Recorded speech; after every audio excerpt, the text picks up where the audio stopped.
সমাজগুলা নষ্ট করেছে তারা, শিক্ষিত হয়ে অশিক্ষিতর মতো কাজ করে যারা, বাপের নাই ভিটা বাড়ি তারাই করে মাথা বড়ি। ঠিক বলেছো। গরিব দুনিয়া যদি করে ভুল, গরিবের কাছে টাকা নিয়ে মাত ভরে কিনে খায় গুল, এটাই তো বর্তমানের রুল।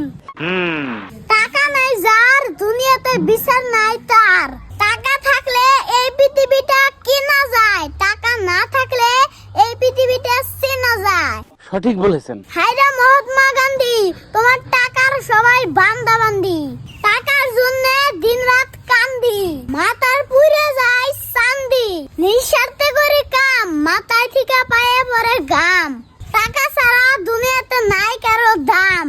100% সত্যি। পায়ে পায়ে করে মারামারি, থানা পুলিশও কয় টাকা নিয়ে আয় তাড়াতাড়ি, থানা আর কোর্ট এরা শুধু নেয় নোট। নিঃসন্দেহে তুই ঠিক কথা বলেছিস। হাকিম হয়ে হুকুম করে, পুলিশ হয়ে ধরে, টাকার জন্য নারী দেহ ব্যবসাও করে। কথাগুলো হাসা, রজব বলি আমার চাচা, আমার চাচা রজব দেশের মধ্যে চলে আইছে গজব।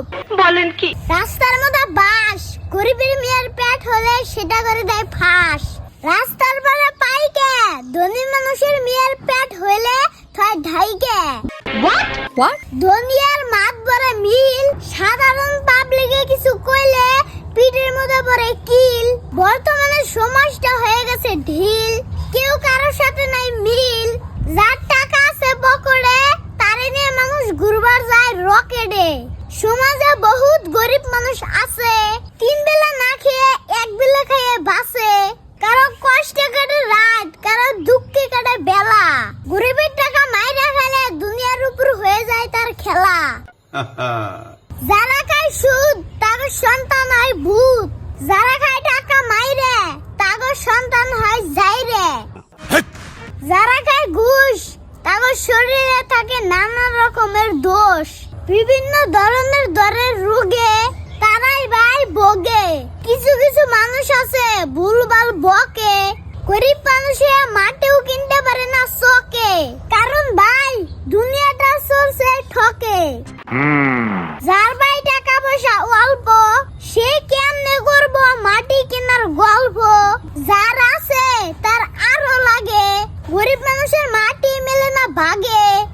তাও সত্য। বয়স আমার অল্প, আমি বানাই বাস্তব জীবনের গল্প। আপনার বুদ্ধি ভালো। এবার লেখাপড়ার কথা কই, পড়ি আমি বই, হাতের অক্ষরের কথা কই, আমি তো বাস্তব কথাই কই। যত আছেন ভাই আর ভাবি, আপনাদের কাছে আমার একটাই দাবি, যদি আমার একটু করেন কি আর, তাহলে ভিডিওটা মারবেন অবশ্যই শেয়ার।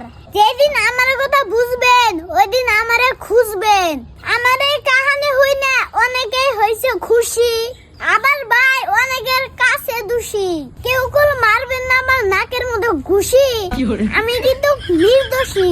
যদি মনে হয় আমার কথার মধ্যে আছে ট্যালেন্ট, তাহলে